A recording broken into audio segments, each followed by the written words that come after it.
بسم اللہ الرحمن الرحیم۔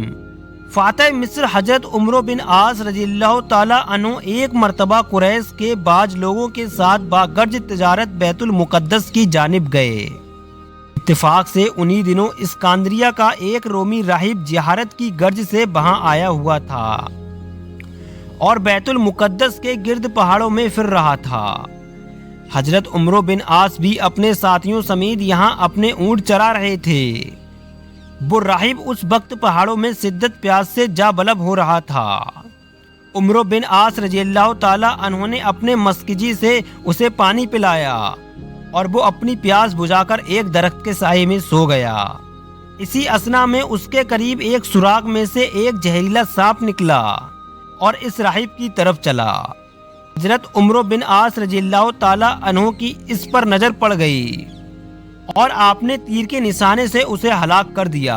تھوڑی دیر بعد راہب جب بیدار ہوا وہ اپنے قریب مرا ہوا سانپ دیکھ کر بہت گھبرایا اور عمرو بن عاص سے اس کا حال پوچھا اور تمام واقعہ سن کر عمرو بن عاص کی پیشانی کو چوما اور کہنے لگا، تم نے میری 2 دفعہ جان بچائی ہے، اب تم بتاؤ کہ تم کیسے آئے؟ عمرو بن عاص بولے، تجارت کی غرض سے۔ راہب بولا، تمہیں اس دفعہ کتنے نفع کی امید ہے؟ اتنے نفع کی اونٹ خرید سکوں۔ راہب بولا، تمہارے ملک میں انسان کی جان کا بدلہ کیا ہے؟ عمرو بن عاص بولے، 100 اونٹ۔ راہب بولا، ہاں اونٹ نہیں مگر روپیہ بہت ہے۔ عمرو بن عاص بولے، اگر اونٹ نہیں اور روپیہ بہت ہے تو 100 اونٹوں کی قیمت 1000 دینار ہوتی ہے۔ راہب بولا، تم جانتے ہو کہ میں مسافر ہوں، باگرج تجارت آیا ہوں، اگر تم میرے ساتھ میرے وطن چلو تو میں تم کو 2 جانوں کا معاوضہ دے دوں گا۔ عمرو بن عاص بولے، تم کہاں کے رہنے والے ہو؟ راہب بولے، ملک مصر میں اسکندریہ نامک ایک شہر ہے، وہیں میرا وطن ہے، میرے ہمراہ وہاں چلو، میں خدا کو گواہ کر کے کہتا ہوں کہ میں اپنا وعدہ ضرور پورا کروں گا اور پھر وہ حفاظت تمہیں تمہارے ساتھیوں کے پاس پہنچا دوں گا۔ عمرو بن عاص بولے، اسکندریہ آنے اور جانے میں کتنے دن لگیں گے؟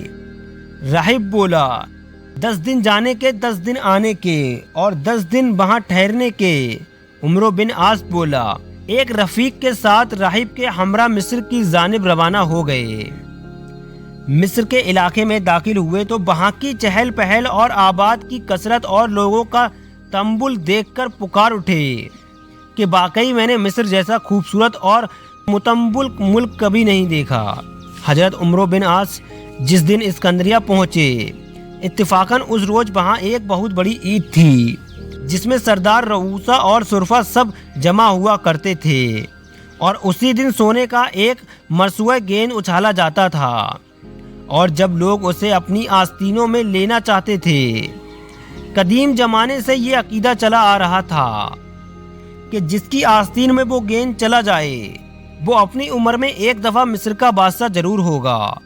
اسکندریہ میں پہنچ کر راہب نے حضرت عمرو بن عاص کی بہت خاطر مدارات کی اور نہایت قیمتی کپڑے پہنا کر ان کو اپنے ساتھ اسی عید کے جلسے میں لے گئے جہاں گیند پھینکا جا رہا تھا اور وہ لوگ اسے اپنی آستینوں میں لینے کی کوشش کر رہے تھے۔ اتنے میں گیند پھینکا گیا اور وہ سیدھا حضرت عمرو بن عاص رضی اللہ تعالیٰ عنہ کی آستین میں داخل ہو گیا۔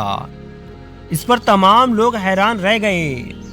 حضرت عمرو بن عاص رضی اللہ تعالیٰ عنہ چند روز وہاں رہے۔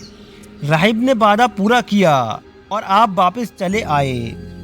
اس وقت سے حضرت عمرو بن عاص رضی اللہ تعالیٰ عنہ کے دل میں فتح مصر کا خیال چٹکیاں لینے لگا۔ حضرت فاروق اعظم رضی اللہ تعالیٰ عنہ کے عہد خلافت میں جب عمرو بن عاص رضی اللہ تعالیٰ عنہ نے ملک مصر پر چڑھائی کی تو عیسائی لشکر کے سپہ سالار جرجس نے تمام عیسائی ممالک سے فوج جمع کی اور ٹڈی دل لشکر مسلمانوں کے مقابلے میں لے آیا اور انتہائی کوشش سے سپاہیوں کو جوش دلا دلا کر حملے پر حملے کرتا رہا، لیکن اسلامی مجاہدین کی آہنی دیوار سد سکندری کی طرح ناقابل عبور ہی ثابت ہوئی۔ جرجیس کو جب کامیابی کے آثار نظر نہ آئے تو اس نے اپنی فوج میں اعلان کر دیا کہ جو شخص سپہ سالار اسلام کا سر کاٹ کر لائے گا اس کو گراکیندر انعام کے علاوہ میں اپنی خوبصورت اور شیردل لڑکی بھی دے دوں گا۔ اس اعلان سے حبس پرستوں میں جوش پیدا ہوا اور جرجیز کی لڑکی حاصل کرنے کی خاطر ہر عیسائی سپہ سالار اسلام حضرت عمرو بن عاص رضی اللہ تعالیٰ عنہ کا سر قلم کرنے کی کوشش کرنے لگا۔ اس کا نتیجہ یہ ہوا کہ حضرت عمرو بن عاص کو اپنی حفاظت کا خاص طور پر انتظام کرنا پڑا، اور جب اس کی اطلاع بارگاہ خلافت میں بھیجی گئی تو حضرت عبداللہ بن جبیر رضی اللہ تعالیٰ عنہ حمایتی فوج کے سپہ سالار بن کر انتہائی شرعت کے ساتھ آ پہنچے، اور سب سے پہلے حضرت عمرو بن عاص رضی اللہ تعالیٰ عنہ کے پاس پہنچے اور کہا، تعجب ہے کہ آپ جیسے مرد میدان سیاست اور مدبر کو اپنے بچاؤ کی کوئی تدبیر نہ سوجی۔ اس کا علاج تو بہت آسان ہے، کل ہی اسلامی فوج میں اعلان کر دیا جائے کہ جو شخص جرجیز کا سر قلم کر کے لائے گا اس کو گراکیندر انعام کے علاوہ جرجیز کی پری پیکر لڑکی بھی نصب کی جائے گی۔ حضرت عمرو بن عاص اس رائے سے بہت خوش ہوئے اور یہ اعلان کر دیا گیا۔ اب جو میدان جنگ میں دونوں فوجیں سب ارا ہوئیں تو آغاز جنگ کا اشارہ پاتے ہی مسلمانوں نے ایسے جوش و خروش سے حملے کیے کہ عیسائیوں کے چھکے چھوٹ گئے اور مسلمان مجاہدین دشمنوں کو کاٹ کاٹ کر راستہ صاف کرتے ہوئے جرجیز کی طرف بڑھنے لگے۔ جرجیز کی لڑکی بھی اپنے باپ کے دوست و دوست مقابلے پر تلی ہوئی تھی، لیکن تقدیر نے پانسا جو پلٹا تو جرجیز ایک غازی کے بار سے قتل ہو گیا، اور اس کا اعلان ہوتے ہی عیسائیوں کے پاؤں اکھڑنے لگے۔ سارا جوش و خروش کافور ہو گیا، بھاگنا چاہا مگر بے سود سینکڑی گرفتار ہوئے، اور ان قیدیوں میں جرجیز کی لڑکی بھی پابا جنجیر ہو گئی۔ جشن فاتح میں حضرت عمرو بن عاص رضی اللہ تعالیٰ عنہ نے مجاہدین کی تعریف کی اور فرمایا، میں جرجیز کا سر قلم کرنے والے مجاہد بھائی سے درخواست کرتا ہوں کہ وہ اپنے آپ کو ظاہر کرے تاکہ حسب وعدہ انعام سے سرفراز کیا جائے۔ اس اعلان کے بعد کچھ دیر انتظار کیا گیا مگر کسی نے آگے بڑھ کر اپنا نام پیش نہ کیا۔ حضرت عبداللہ بن جبیر رضی اللہ تعالیٰ عنہ نے بقبال متانت فرمایا کہ کوئی مجاہد بھائی اپنے آپ کو ظاہر کرنے پر آمادہ نہیں ہوتا، اس لیے بہتر ہے کہ جرجیز کی لڑکی سپہ سالار اسلام خود قبول فرما لے۔ حضرت عمرو بن عاص افسوس کہ میں بھائی عبداللہ بن جبیر کا مشورہ قبول نہیں کر سکتا، میں اس جاباز مجاہد کی حق تلفی جس نے یہ میدان سر کیا ہے نہیں کرنا چاہتا۔ اگر میرا قیاس غلط نہیں تو میں اس نتیجے پر پہنچا ہوں اور میرا دل گواہی دے رہا ہے کہ اس مبارک اقدام کا شہرہ عبداللہ بن جبیر کے سر ہونا چاہیے۔ عبداللہ بن جبیر، آپ نے جو کچھ فرمایا میں اس کا شکر ادا کرتا ہوں، لیکن اس میدان کا سر کرنے والا ابھی تک تو آگے بڑھا نہیں۔ مجاہدین بھائی بولے، عبداللہ بس اب اظہار حقیقت میں تأمل نہ کیجیے، آپ کو بیت حاضہ جرجیز کی طرف بڑھتے ہم سب نے دیکھا ہے، بلکہ ہم کو اندیشہ تھا کہ کہیں دشمنوں میں گھر کر آپ شہید نہ ہو جائیں، کیونکہ جناب جرجیز کا قاتل آپ کے سوا دوسرا کون ہے؟